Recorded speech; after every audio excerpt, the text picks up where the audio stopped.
16 రోజుల అసెంబ్లీ సమావేశాలు ముగిసాయి.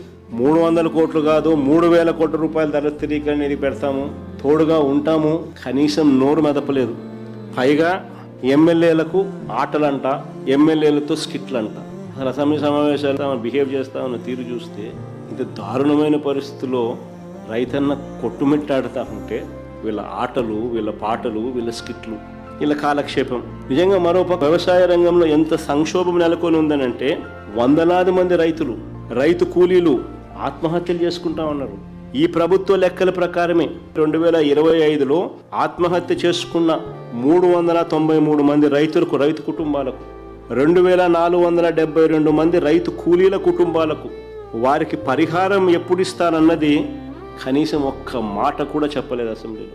వ్యవసాయ రంగంలో ఉన్న సంక్షోభం గురించి, రైతుల కష్టాల గురించి చర్చించడం, మాట్లాడడం, వారికి భరోసా ఇవ్వడం, ఇటువంటివన్నీ కూడా కనీసం మచ్చుక కూడా చేయలేదు.